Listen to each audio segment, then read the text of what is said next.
di sebuah desa kecil bernama Sumber Rejeki. Terselip di antara perbukitan hijau di Jawa Tengah, Indonesia. Kehidupan berjalan dengan ritme yang lambat namun penuh perjuangan. Nama desa itu terasa seperti sindiran halus bagi warganya. Rejeki seolah menjadi barang langka yang sulit digenggam. Jalan-jalan tanah di desa itu berdebu kering saat musim kemarau tiba, namun berubah menjadi lumpur lengket saat hujan turun deras, mencerminkan kerasnya kehidupan sehari-hari.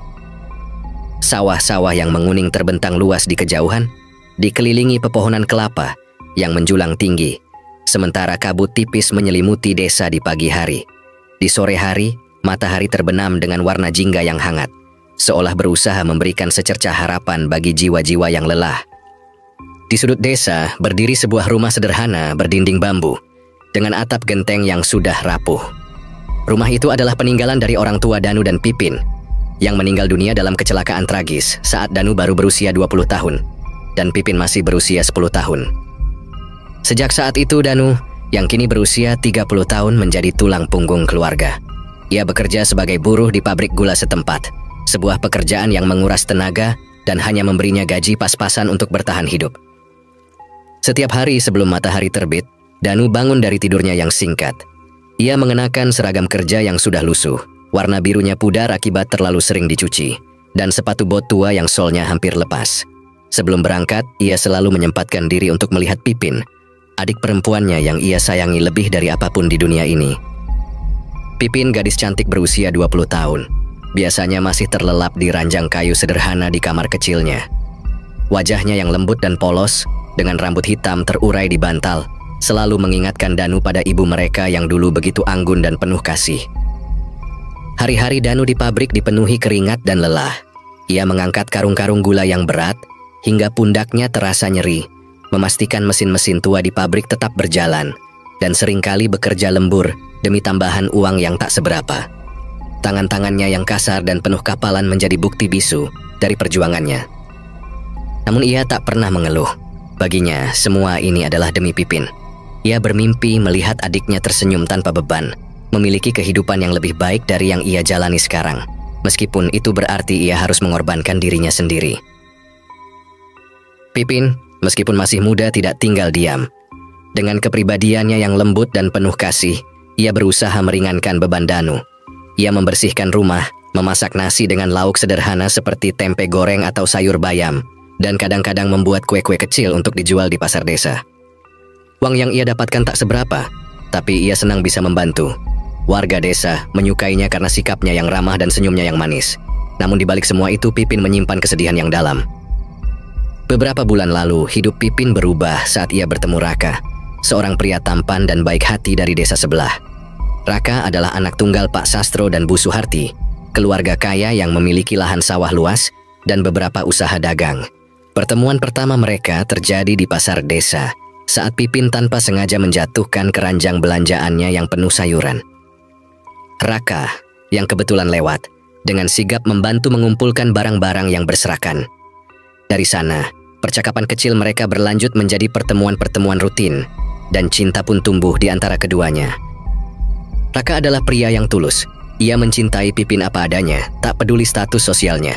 Namun, hubungan mereka tidak berjalan mulus. Orang tua Raka, Pak Sastro dan Bu Suharti, menentang keras hubungan itu.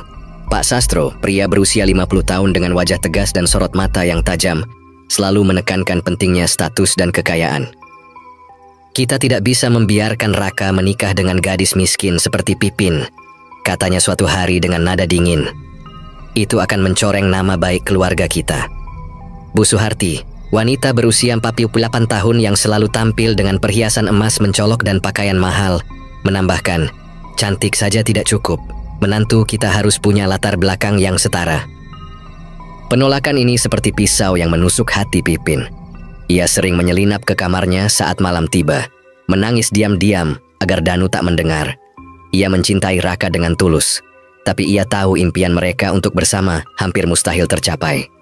Setiap kali ia memandang wajah Raka, ia melihat harapan yang perlahan memudar, dan itu membuatnya semakin terpuruk. Namun Danu, kakak yang selalu peka terhadap perasaan adiknya, tak bisa dibohongi.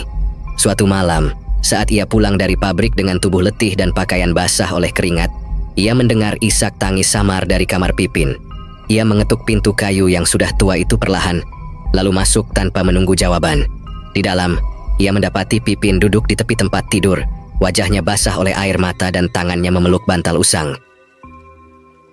"Pin, ada apa? Kenapa kamu menangis lagi?" tanya Danu dengan suara lembut duduk di samping adiknya. Pipin menggeleng mencoba menyembunyikan kesedihannya. "Tidak apa-apa, Mas. Aku cuma kangen ibu sama bapak," jawabnya, berbohong demi melindungi hati Danu. Danu menghela napas panjang, lalu memeluk Pipin erat-erat. Ia bisa merasakan getaran tubuh adiknya yang rapuh. "Aku tahu, Pin. Aku tahu tentang Raka dan orang tuanya. Aku tahu mereka tidak merestui kalian. Tapi dengar, aku janji akan cari cara supaya hidup kita lebih baik. Aku tidak mau lihat kamu sedih begini terus." Pipin menatap Danu dengan mata berkaca-kaca. "Tapi bagaimana, Mas? Kita tidak punya apa-apa. Aku tidak mau Mas Danu tambah susah karena aku." Danu tersenyum tipis meskipun dadanya terasa sesak. "Percaya sama aku, Pin. Aku akan temukan jalannya." Di dalam hati, Danu bersumpah akan mengubah nasib mereka. Ia tak tahu bagaimana caranya, tapi tekadnya bulat. Setiap malam, setelah Pipin tertidur, ia duduk di teras rumah, menatap langit penuh bintang sambil berdoa.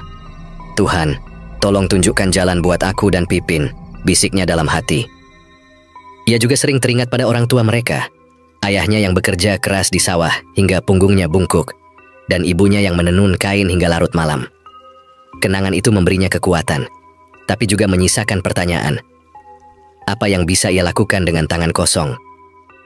Suatu sore yang panas dan lengket di desa Sumber Rejeki, matahari mulai merosot ke ufuk barat, mewarnai langit dengan semburat jingga yang perlahan memudar menjadi kelabu. Angin sepoi-sepoi bertiup, membawa aroma tanah kering, bercampur bau kopi yang baru diseduh. Di sebuah warung kopi sederhana di pinggir jalan desa, Danu duduk di bangku kayu yang sudah lapuk, menatap cangkir kopi hitam di tangannya. Warung itu tak lebih dari sebuah bangunan kecil beratap seng dan berdinding anyaman bambu yang sudah menguning. Sebuah lampu minyak tua bergoyang pelan di atas kepala, cahayanya redup dan berkedip, menciptakan bayangan samar di lantai tanah. Di sekitarnya, terdengar suara tawa para pekerja yang baru pulang dari sawah dan deru sesekali motor yang melintas di jalan berdebu. Di seberang meja duduk seorang pria bernama Joko, teman Raka yang dikenal sebagai pembawa cerita-cerita aneh.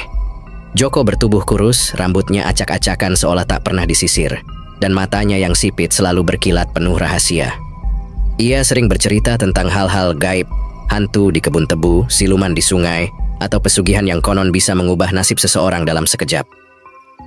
Biasanya Danu hanya mengangguk atau tertawa kecil mendengar ocehan Joko. Tapi sore itu, ada sesuatu yang berbeda. Joko tampak serius, bahkan agak gelisah. Ia mencondongkan tubuhnya ke arah Danu. Suaranya ditekan rendah hingga nyaris berbisik. "Danu, kau pernah dengar tentang Gunung Kemukus?" tanyanya. Matanya menatap tajam, seolah mencari-cari reaksi. Danu mengangguk malas. "Pernah. Tempat angker," katanya. "Kenapa?" Joko melirik ke sekeliling, memastikan tak ada yang memperhatikan, lalu melanjutkan. "Di sana kau bisa kaya dalam semalam asal berani bayar harganya." Danu tertawa kecil, suaranya penuh nada meremehkan. "Joko, kau ini, lagi-lagi cerita karanganmu. Aku bukan anak kecil yang takut cerita hantu." Namun Joko tak tersenyum. Ia menatap Danu dengan ekspresi yang sulit dibaca, lalu berkata, "Ini bukan karangan, Danu. Aku kenal orang yang melakukannya. Dulu dia miskin seperti kita, sekarang rumahnya besar, sawahnya luas.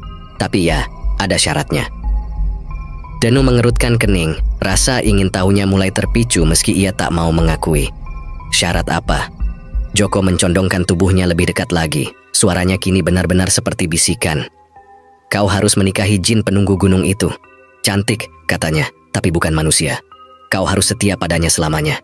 Kalau melanggar nyawamu jadi taruhan." Danu terdiam, mencerna kata-kata itu. Lalu ia tertawa lagi, tapi tawanya kali ini terdengar dipaksakan, penuh kegugupan. "Konyol sekali. Menikahi jin? Kau pikir aku gila?"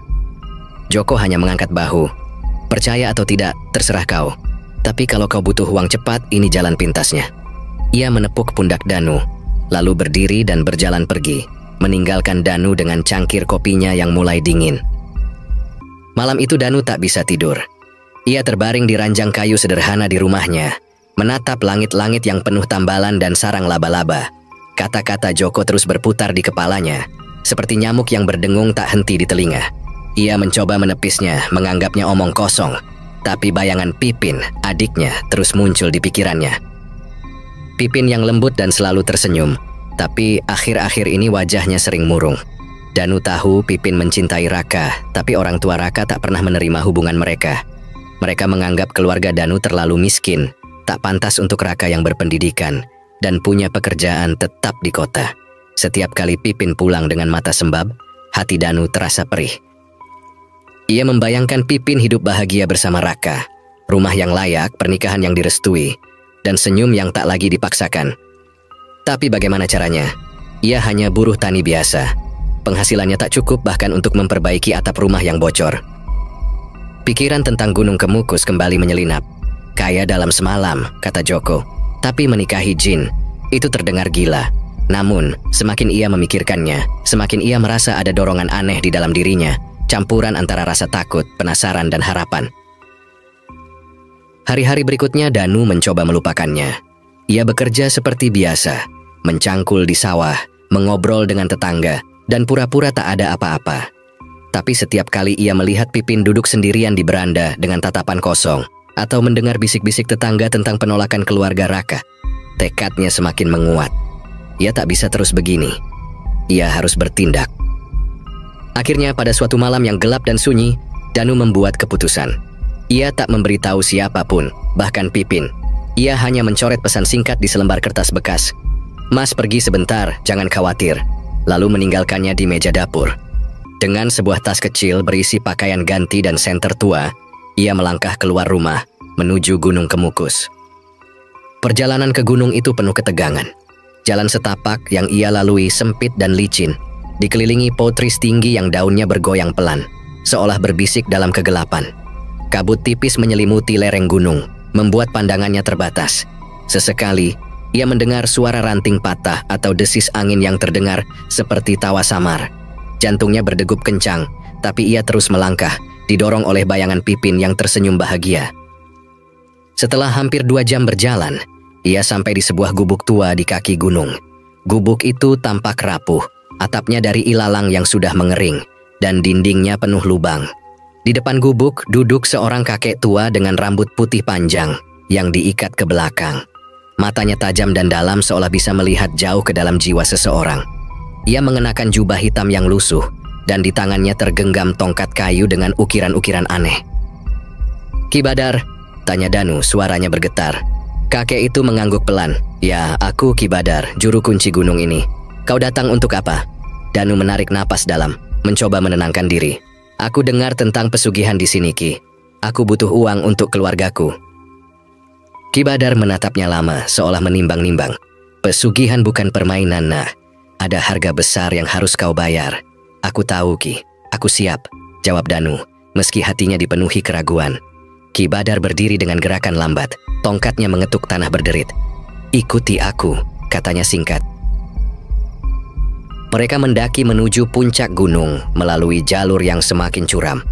Udara terasa dingin menusuk, dan aroma bunga melati yang kuat tiba-tiba tercium, meski tak ada bunga di sekitar. Di puncak terdapat sebuah batu besar yang menyerupai altar, dikelilingi lilin-lilin kecil yang menyala redup. Ki Badar berhenti di depan altar dan menoleh ke Danu. Ritual ini melibatkan pernikahan dengan Nyai Ratu Sukmawangi, jin penunggu gunung ini. Jelas Ki Badar dengan suara berat. "Ia cantik, tapi bukan manusia. Kau harus bersumpah setia selamanya kepadanya. Kau tak boleh menikah dengan manusia lagi, atau bahkan mencintai wanita lain. Jika kau melanggar, nyawamu jadi taruhannya." Danu merasa bulu kuduknya berdiri. Ia membayangkan sosok jin yang misterius dan syarat mengerikan itu.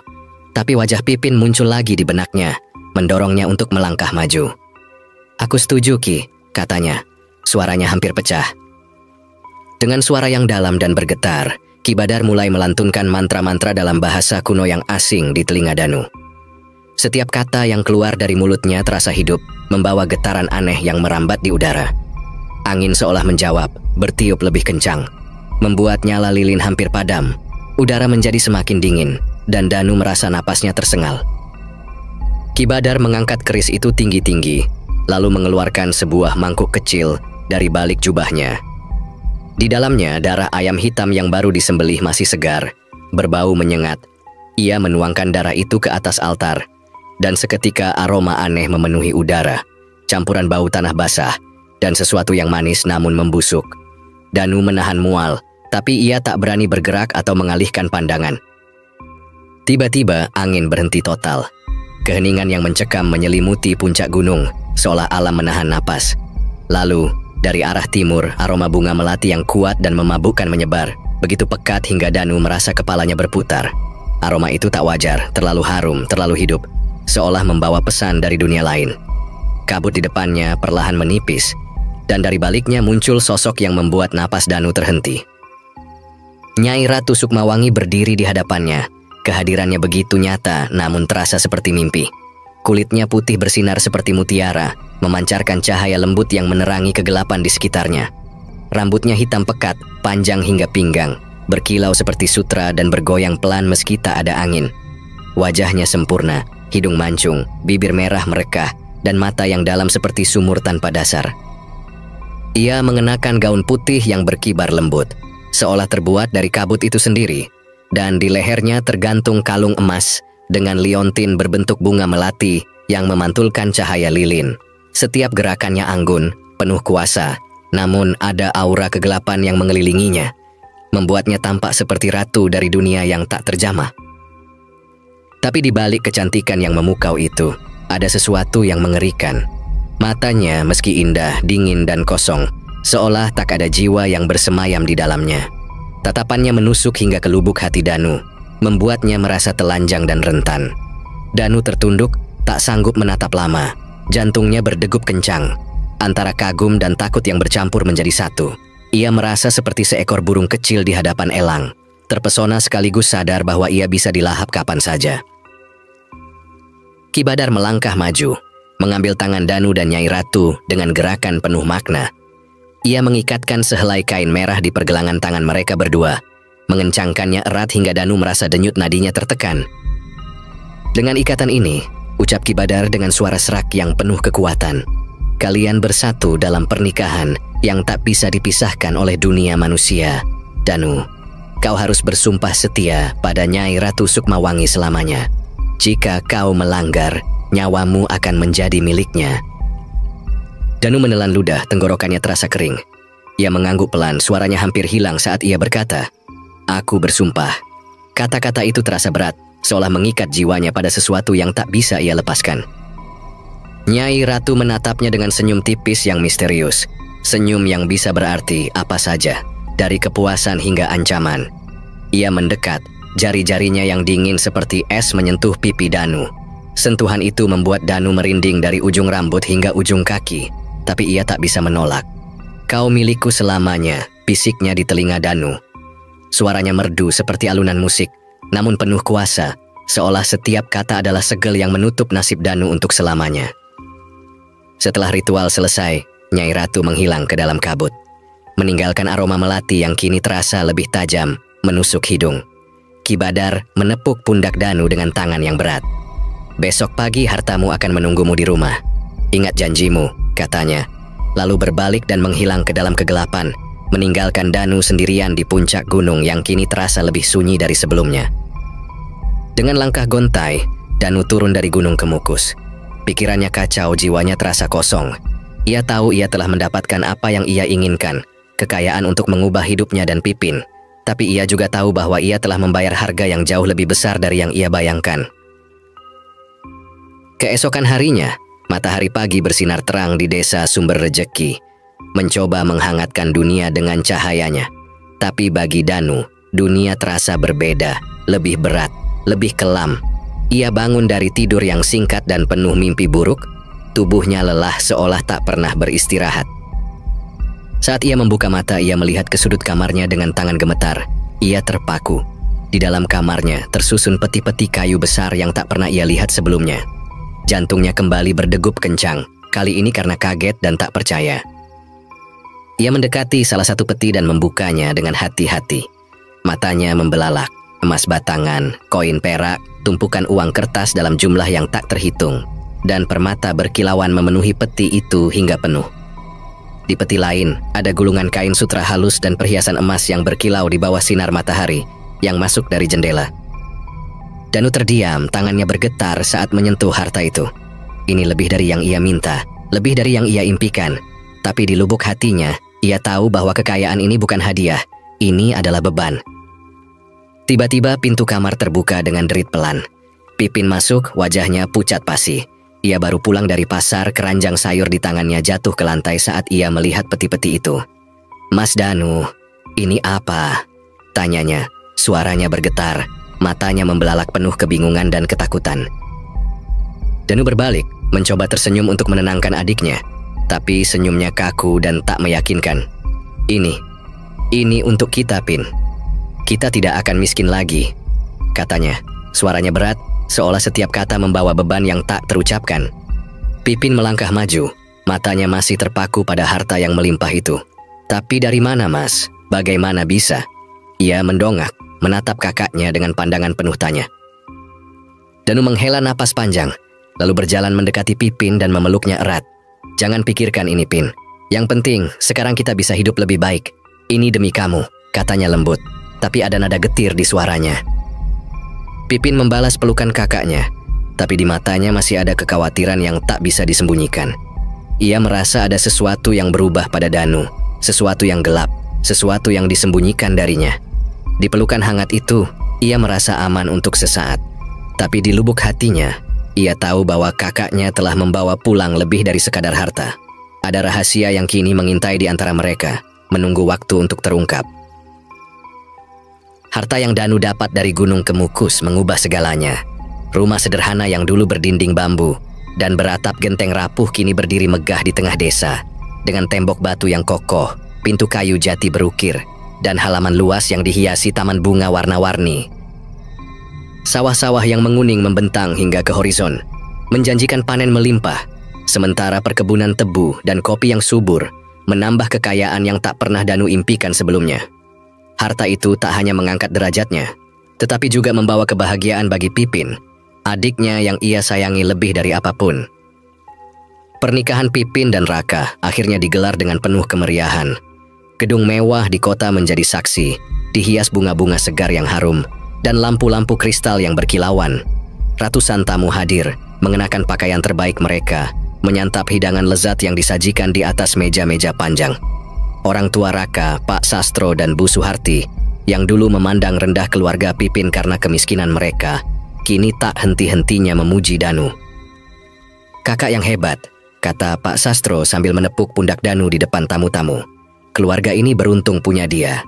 Pipin mengenakan gaun pengantin putih yang anggun, menatap Danu dengan mata berkaca-kaca, penuh rasa terima kasih.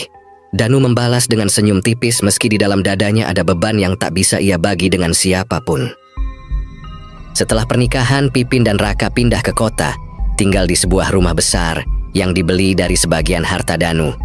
Mereka memulai kehidupan baru, dikelilingi kenyamanan dan harapan akan masa depan yang cerah. Sementara itu, Danu memilih tetap di desa, mengelola perkebunan dan sawah dengan tangan dinginnya. Ia bangun sebelum fajar, mengenakan kemeja lusuh dan topi caping, turun ke sawah untuk mengawasi para pekerja yang kini berjumlah puluhan. Ia tak segan mencangkul tanah atau mengangkat karung padi bersama mereka, meski kini ia bisa mempekerjakan orang untuk melakukan segalanya. Bagi Danu, kerja keras adalah pelarian dari bayangan yang selalu mengintai di pikirannya. Namun setiap malam Jumat saat bulan purnama bersinar terang, menerangi desa dengan cahaya perak yang lembut, kedamaian Danu lenyap. Malam itu selalu dimulai dengan tanda-tanda kecil yang tak bisa ia abaikan. Angin yang berhembus pelan membawa aroma bunga melati yang kuat, suara jangkrik yang tiba-tiba hening, dan udara yang terasa lebih dingin dari biasanya. Danu, yang biasanya duduk di beranda sambil menikmati secangkir teh, akan merasakan getaran di punggungnya, tanda bahwa saat itu telah tiba. Dari bayangan pepohonan di halaman, sosok Nyai Ratu Sukmawangi muncul perlahan. Ia seperti kabut yang mengental menjadi wujud manusia, cantik mempesona dengan kulit putih bersinar, rambut hitam panjang yang berkilau di bawah sinar bulan, dan gaun putih yang berkibar lembut. Namun di balik kecantikannya, ada sesuatu yang menyeramkan. Matanya yang dingin dan tak berperasaan, senyumnya yang misterius, dan suaranya yang merdu namun penuh kuasa. Suamiku, bisiknya, suaranya seperti alunan angin yang menghipnotis. Aku datang layani aku. Danu menunduk, tak berani menatap terlalu lama. Dengan langkah berat, ia mengikuti Nyai Ratu ke dalam rumah, menuju kamar tidurnya yang kini mewah, namun terasa seperti ruang kosong yang dingin. Di sana, ia menjalani kewajibannya sebagai suami dengan diam, meski setiap sentuhan Nyai Ratu terasa seperti es yang membekukan darahnya. Setelah semuanya selesai, Nyai Ratu menghilang kembali ke dalam bayangan, meninggalkan aroma melati yang menusuk dan rasa hampa di hati Danu. Di desa, warga mulai memperhatikan kekayaan Danu, yang tiba-tiba dan statusnya yang tak kunjung menikah. Gosip menyebar seperti api di jerami. Di warung kopi, seorang bapak tua berkata dengan nada penuh keyakinan, "Itu pasti pesugihan. Mana ada orang biasa tiba-tiba kaya begitu." Di pasar, seorang ibu menimpali, "Lihat saja, dia tak pernah menikah. Pasti ada yang disembunyikan, mungkin dia kawin sama jin." Bahkan anak-anak kecil mulai berbisik tentang tuan tanah misterius, yang rumahnya dikelilingi cerita-cerita aneh. Danu mendengar semua itu, tapi ia memilih tak peduli. Ia tahu tak ada gunanya membela diri, dan ia tak ingin rahasianya terbongkar, terutama demi melindungi Pipin. Sebagai gantinya, ia mencurahkan energinya untuk berbuat baik. Ia membangun jembatan kayu yang kokoh, melintasi sungai, menggantikan jalur berbahaya yang dulu sering memakan korban saat musim hujan. Ia mendirikan masjid baru dengan menara tinggi dan kubah emas yang berkilau, menjadi kebanggaan desa. Ia juga membuka sekolah gratis untuk anak-anak miskin, memberikan beasiswa, dan rutin membagikan sembako kepada keluarga yang membutuhkan. Lambat laun, pandangan warga berubah. Gosip tentang pesugihan mereda digantikan pujian atas kebaikan hati Danu. "Dia berkah bagi desa ini," kata Pak Lurah dalam sebuah pertemuan warga. Anak-anak desa sering bermain di halaman rumahnya, meminta permen atau buah yang ia bagikan dengan senyum. Tapi di balik senyum itu, Danu merasa semakin terasing. Ia bisa membeli kekaguman warga, tapi ia tak bisa membeli ketenangan batin. Suatu malam setelah kunjungan Nyai Ratu, Danu duduk sendirian di beranda, menatap langit bertabur bintang. Ia merenung tentang pilihan yang ia buat bertahun-tahun lalu. Apakah ini sebanding? Gumamnya pelan. Ia memikirkan Pipin yang kini hidup bahagia di kota bersama Raka dan anak-anak mereka. Gambar wajah Pipin yang tersenyum membuat hatinya hangat sejenak. Tapi kehangatan itu cepat sirna saat ia teringat janji yang mengikatnya. Ia tak akan pernah bisa menikah, tak akan pernah punya keluarga sendiri, dan harus menjalani hidup dengan bayangan Nyai Ratu Sukmawangi yang selalu hadir. Di kejauhan, terdengar suara tawa anak-anak yang bermain di halaman masjid yang ia bangun. Suara itu membawa secercah harapan, tapi tak cukup untuk menghapus aroma melati yang samar-samar tercium di udara. Pengingat bahwa kekayaannya datang dengan harga yang tak pernah ia bayangkan. Bertahun-tahun telah berlalu sejak Danu kembali dari Gunung Kemukus mendapatkan harta yang mengubah hidup keluarganya. Pipin dan Raka kini menetap di kota, menjalani kehidupan yang tentram bersama 3 anak mereka yang ceria. 2 putri dan seorang putra kecil yang menjadi kebanggaan keluarga. Rumah mereka di kota sederhana namun hangat, penuh tawa anak-anak dan aroma masakan Pipin yang selalu menggoda. Sementara itu Danu, kakak Pipin yang kini berusia 50 tahun, tetap memilih tinggal di desa. Ia mendiami rumah besar yang ia bangun dengan harta misteriusnya. Sebuah bangunan megah bercat putih dengan pilar-pilar tinggi yang menjulang, berdiri mencolok di tengah desa yang sederhana. Meski kaya raya, Danu hidup sendiri, tak pernah menikah. Pipin seringkali mengunjungi desa untuk menjenguk kakaknya. Setiap kali bertemu, ia tak pernah bosan mencoba menjodohkan Danu dengan wanita-wanita baik yang ia kenal, baik dari desa maupun kota. "Mas, umurmu sudah kepala 5, kapan kau kasih aku keponakan?" Candanya suatu kali sambil menyodorkan foto seorang janda muda yang cantik. Tapi Danu hanya tersenyum kecil, matanya menyiratkan rahasia yang tak pernah ia bagi. "Aku sudah punya pilihan, Pin," jawabnya dengan suara lembut namun tegas, seperti biasa. Pipin selalu bingung dengan jawaban itu. Pilihan apa yang dimaksud kakaknya? Tapi ia tak pernah memaksa, menghormati sifat pendiam Danu, yang sejak dulu memang sulit ditebak. Hari itu dimulai seperti pagi-pagi lainnya di desa. Matahari baru saja muncul di ufuk timur, melemparkan sinar keemasan ke sawah-sawah yang membentang hijau. Udara pagi terasa sejuk, diiringi kicauan burung pipit yang berterbangan di antara pepohonan. Mbok Sri, pembantu setia Danu, tiba di rumah besar itu dengan langkah ringan. Ia membawa keranjang anyaman berisi sayuran segar, kol play, wortel dan daun bawang. yang baru ia beli dari pasar pagi. Ia berniat memasak sup hangat untuk sarapan Danu, seperti yang sering diminta tuannya. Rumah itu, meski megah dengan lantai keramik mengkilap dan perabot kayu jati yang mewah, terasa hening. Hanya suara langkah Mbok Sri dan desau angin pagi yang memecah kesunyian. Saat melintas di depan kamar mandi yang pintunya sedikit terbuka, Mbok Sri berhenti. Ada sesuatu yang tak biasa. Ia mendengar suara air mengalir pelan, seperti keran yang lupa ditutup, tapi tak ada tanda-tanda kehidupan dari dalam. Tak ada suara Danu yang biasanya terdengar sedang bersiul atau mengguyur air saat mandi pagi. Rasa penasaran bercampur cemas mendorongnya mendekat. Dengan tangan sedikit gemetar, ia mendorong pintu kamar mandi lebih lebar. Seketika, keranjang sayuran terlepas dari tangannya, jatuh ke lantai dengan bunyi berantakan. Matanya membelalak, napasnya tersendat. Di sana, di lantai keramik yang dingin, Danu tergeletak tak bernyawa. Wajahnya pucat seperti kapur, matanya terpejam rapat, dan darah merah pekat mengalir dari hidung serta telinganya, membentuk genangan mengerikan yang kontras dengan putihnya lantai. Mbok Sri menjerit, suaranya melengking memecah keheningan pagi. Ia tersandung keluar dari rumah, berlari mencari bantuan sambil menangis histeris. "Tolong, Pak Danu! Pak Danu!" teriaknya, mengundang perhatian tetangga yang segera berhamburan mendekat. Dalam hitungan menit, halaman rumah besar itu dipenuhi warga desa yang terkejut dan berduka. Mereka berkerumun di depan pintu, berbisik-bisik dengan wajah penuh tanda tanya. Dokter desa, Pak Budi, tiba tak lama kemudian, membawa tas medisnya yang sudah usang. Dengan ekspresi serius, ia memeriksa jenazah Danu yang masih tergeletak di kamar mandi.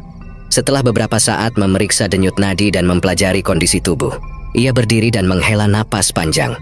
"Pecah pembuluh darah di otak," katanya kepada warga yang menunggu penjelasan. Mungkin karena tekanan darah tinggi yang tak terdeteksi.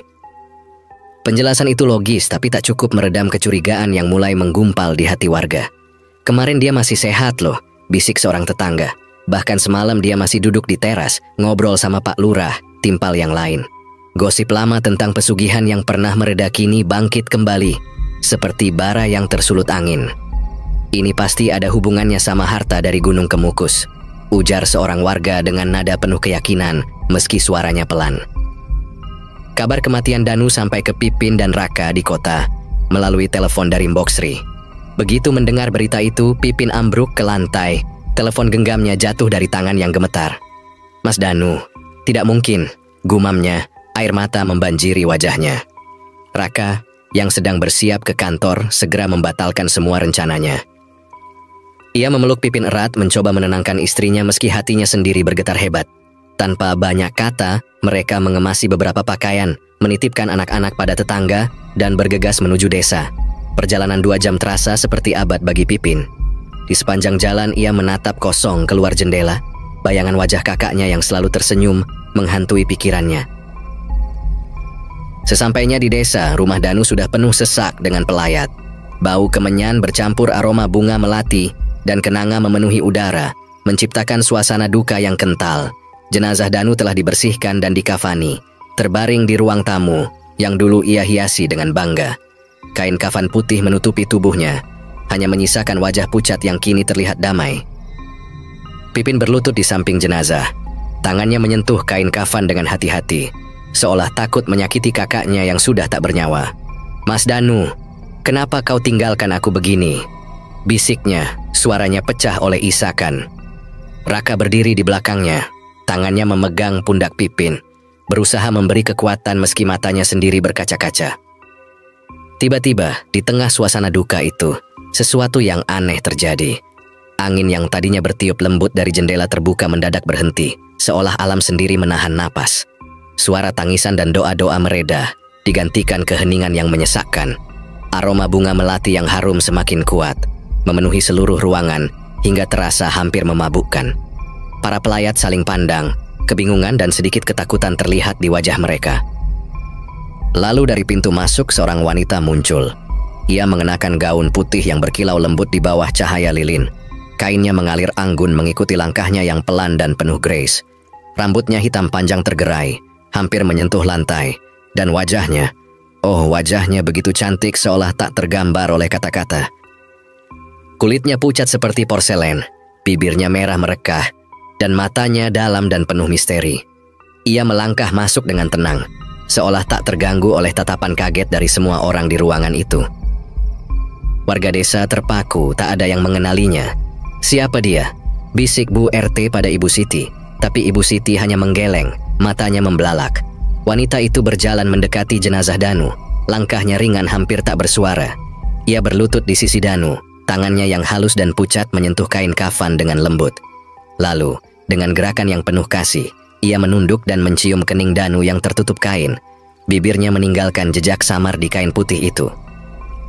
Pipin yang sedari tadi menatap dengan mulut terbuka, merasakan bulu kuduknya berdiri. Ada sesuatu yang tak wajar dari wanita ini. Sesuatu yang membuat hatinya berdegup kencang. Wanita itu menoleh ke arah Pipin. Matanya yang dalam menatap lurus ke mata Pipin. "Aku adalah istrinya," katanya dengan suara merdu yang seolah bergema di ruangan itu, meski nadanya pelan. "Danu sangat menyayangimu, Pipin. Ia melakukan segalanya untukmu." Kata-kata itu terasa seperti petir yang menyambar di tengah keheningan. Pipin terpaku, tak mampu berkata-kata. Ia ingin bertanya, ingin tahu siapa wanita ini dan bagaimana ia mengenal Danu. Tapi lidahnya keluh, seolah ada kekuatan yang menahan suaranya. Wanita itu tersenyum tipis, senyum yang indah namun penuh kesedihan, lalu bangkit berdiri. Tanpa sepatah kata pun, ia berbalik dan melangkah keluar. Gaun putihnya berkibar lembut di belakangnya. Begitu wanita itu pergi, angin kembali bertiup, dan aroma melati perlahan memudar. Ruangan seolah terbangun dari keheningan, dan para pelayat saling pandang dengan wajah penuh tanda tanya. "Siapa perempuan itu?" tanya Pak RT, suaranya bergetar. "Aku belum pernah lihat dia di desa ini," sahut Bu RT, masih terkejut. Pipin duduk terdiam, tangannya menutup mulut, air matanya mengalir lebih deras. Ada campuran emosi di hatinya, kebingungan, sedih dan anehnya, sedikit rasa lega. Selama ini ia selalu merasa bersalah karena Danu tak pernah menikah, tak pernah memiliki keluarga sendiri. Tapi kata-kata wanita misterius itu memberinya sedikit ketenangan, mengetahui bahwa kakaknya ternyata memiliki seseorang yang mencintainya, meski dalam cara yang tak ia pahami. Langit di atas desa Sumber Rejeki tampak kelabu saat prosesi pemakaman Danu usai. Gundukan tanah segar di makamnya ditaburi bunga kamboja putih yang harum, namun bagi Pipin, aroma itu tak mampu menghibur hatinya yang remuk. Warga desa yang tadi berkerumun kini berangsur pergi, meninggalkan bisik-bisik penuh tanya yang menggantung di udara.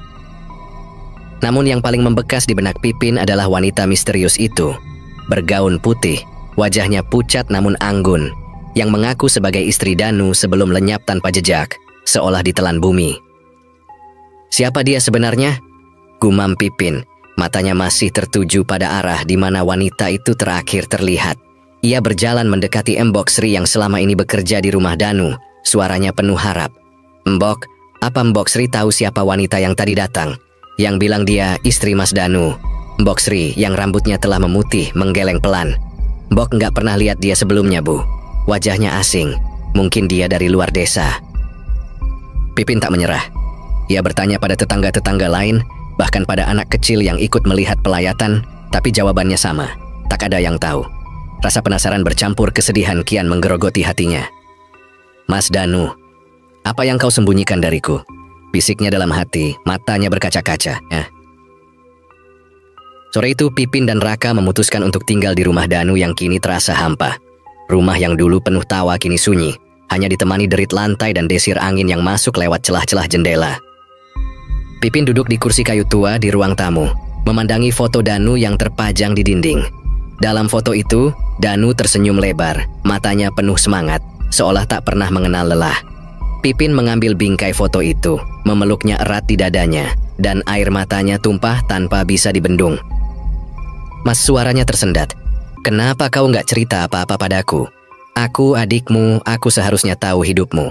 Raka, yang baru saja masuk dari dapur membawa segelas air, mendekati istrinya. Ia duduk di samping Pipin, meletakkan tangannya di pundak Pipin yang bergetar. "Pin, tenang ya. Mas Danu pasti sayang banget sama kamu, makanya dia nggak mau kamu susah," ujarnya lembut. Pipin menggeleng, air matanya membasahi bingkai foto. "Justru itu, Mas Raka. Mas Danu selalu ada buat aku. Dia kerja keras, ngumpulin uang biar aku bisa sekolah, biar aku nggak kelaparan. Bahkan pernikahan kita, dia yang bayarin semuanya. Tapi Aku malah sibuk sama hidupku sendiri, jarang pulang, jarang tanya kabarnya. Ia menoleh ke Raka, matanya penuh penyesalan. Aku ngerasa bersalah, Mas. Aku nggak tahu apa-apa tentang dia, tentang hidupnya di sini. Raka memeluk Pipin erat, membiarkan istrinya meluapkan semua yang terpendam. Mas Danu nggak pernah minta apa-apa dari kamu, Pin. Dia cuma mau kamu bahagia. Itu yang aku lihat dari caranya memperlakukanmu. Pipin mengangguk lemah, tapi ada satu pertanyaan yang terus mengusiknya. Tapi, Mas, dari mana harta yang Mas Danu punya? Rumah ini, sawah yang tiba-tiba dia beli, uang yang dia kasih buat kita. Dia cuma bilang itu hasil kerja keras, tapi aku nggak percaya sesederhana itu. Aku nggak pernah tahu jawabannya dan sekarang dia udah nggak ada. Raka terdiam, tak tahu harus menjawab apa. Ia hanya mengusap punggung Pipin, berusaha menenangkan. Di luar, angin malam mulai bertiup lebih kencang, membawa suara desahan lembut yang terdengar seperti bisikan. Pipin mengangkat kepala, mendengarkan dengan saksama. Mas, kamu dengar nggak? Tanyanya, suaranya bergetar. Raka mengerutkan kening. Dengar apa? Bisikan, seperti ada yang ngomong, jawab Pipin. Matanya melirik ke arah jendela. Angin itu kembali berhembus, dan kali ini bisikan itu lebih jelas di telinganya. Janji, setia. Pipin terhenyak, bulu kuduknya berdiri. Itu suara apa, Mas? Raka bangkit, mendekati jendela dan membukanya lebar. Ia menatap keluar, tapi yang terlihat hanya kegelapan malam dan bayangan pohon-pohon yang bergoyang. Mungkin cuma angin, Pin. Kamu capek, istirahat dulu ya, katanya, meski nadanya tak sepenuhnya yakin. Tapi Pipin tahu itu bukan sekadar angin.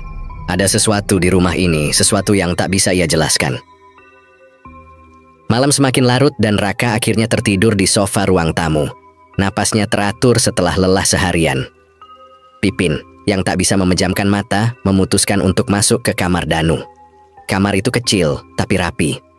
Dindingnya dihiasi lukisan sederhana, dan sebuah lemari kayu tua berdiri di sudut. Pipin membuka lemari itu dengan hati-hati, berharap menemukan petunjuk tentang kehidupan kakaknya. Di dalam, ia menemukan tumpukan pakaian Danu yang tersusun rapi, beberapa buku tua berdebu, dan sebuah kotak kayu kecil yang terkunci. Jantung Pipin berdegup kencang. Ia mencari kunci di laci meja samping ranjang dan menemukannya terselip di balik buku catatan usang. Dengan tangan gemetar, ia membuka kotak itu. Isinya adalah kenangan.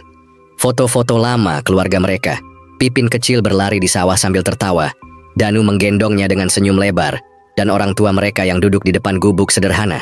Pipin tersenyum sedih, mengusap foto-foto itu dengan jari-jarinya. Mas, aku kangen kamu. Bisiknya, air matanya jatuh lagi.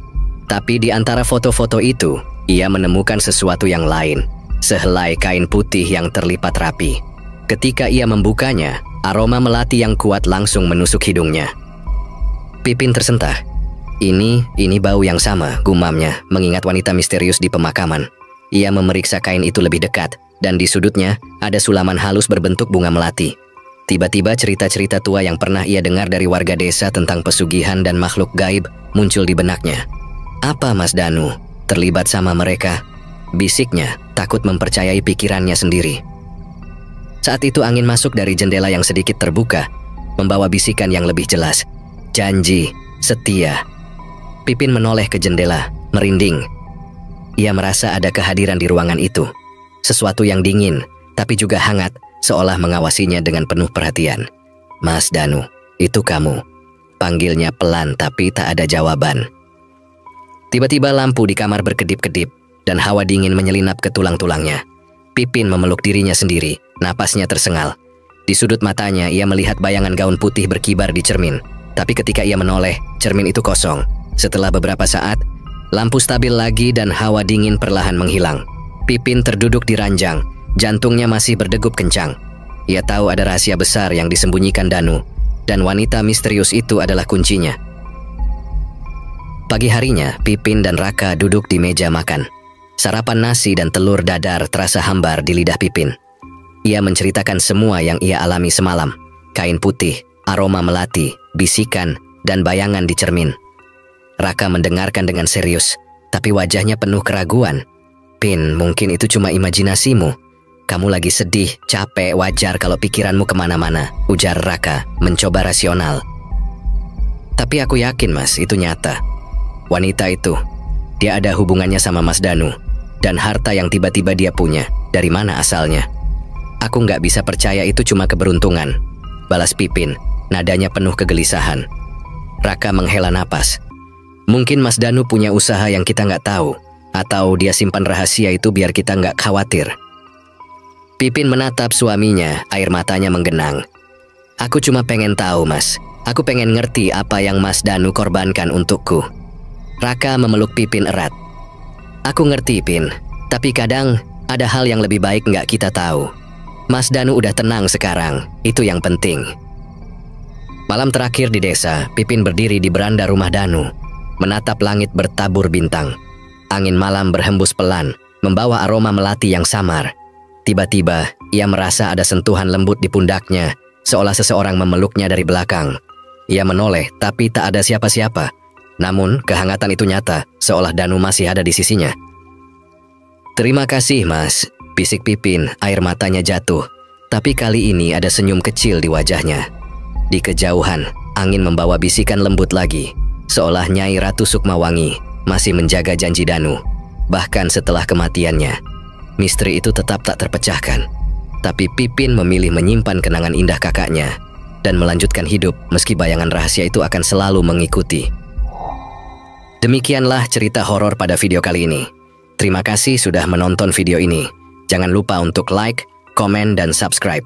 Serta nyalakan juga notifikasinya agar tidak ketinggalan untuk video-video selanjutnya.